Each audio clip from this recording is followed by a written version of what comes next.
Okay, so let's talk about arrays. So arrays are basically lists of a certain type, right? So like if I make an integer array, I'm gonna have a list of ints. But the list that I make has a certain amount of elements that can fit in it. So let's make an array just so that you can see. So you say int, and then you put square brackets like this, and then you give it a name. So let's just call this my array. Equals, and we can instantiate an array by opening curly brackets and starting to put stuff inside it. 1, 2, 3, 4, 5. Let's say.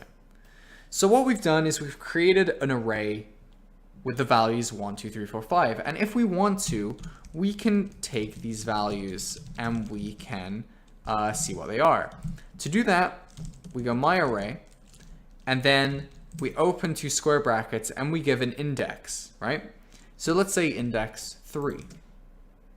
Press play. 4. Well, that's weird, right? We gave index 3, but how come we got this, which is the 4th index? And that is because in computer science, you've got to get used to this, we normally start counting at 0. So actually, the first index is the 0th index, and the 4th index is index number 3. That's just something you've got to get used to.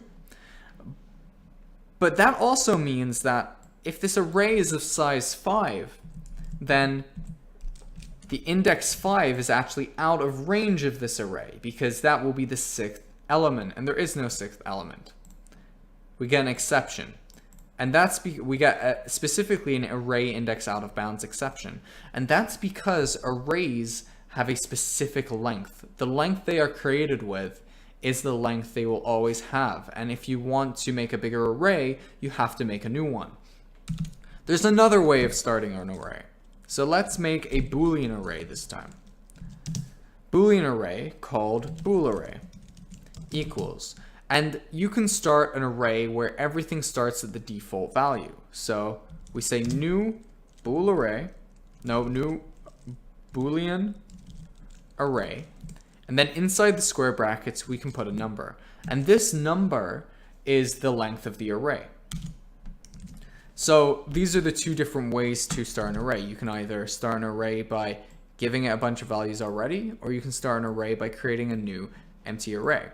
So what's in this array? We want to find out what's in here, because if we haven't given it any values, what's inside it? So let's figure it out. Let's write ourselves some code so that we can do this programmatically. Let's start at index 0 because that's the first index. And now we want to go through this array. So let's think about it. What we can do is we can type bool array.length. And this is going to give us the length of the array. So what we want to do is check that I is less than bool array.length. And remember, this isn't equal to, because the length of the array is 8, but the 8th index is actually outside of the array. And then we'll put I++ like we always do. So let's just print what's in this array. We can do that now that we have those tools. So out.println, and we're going to print bool array dot at position I. Let's press play. Oh, I'm still doing this up here. Let's get rid of that for now. Let's press play, save.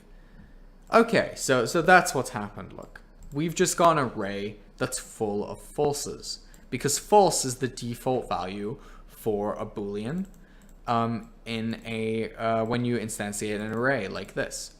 So what if we want to change some of those to true? Well, you can actually change what's in an array using the same sort of indexing we've been using to get the stuff in the array. So what we can do is we can say bool array at position 3 equals true. And actually, let's move that above our for loop, like so, and press play. Okay, cool. So now the 4th thing that gets printed out is true, because 3 is actually the 4th index. So this is kind of cool, right? But why do we have to write this for loop here? Why can't we just print the array straight out? Well, let's try it. Let's get rid of our for loop and let's just print the array. Bool array. Print. Well, that's weird. Why do we get that? Well, it's actually quite simple. Arrays are not, when you call the name of the array, what you're actually getting is a reference in computer memory. So there is somewhere in the computer's random access memory, or RAM, written like this,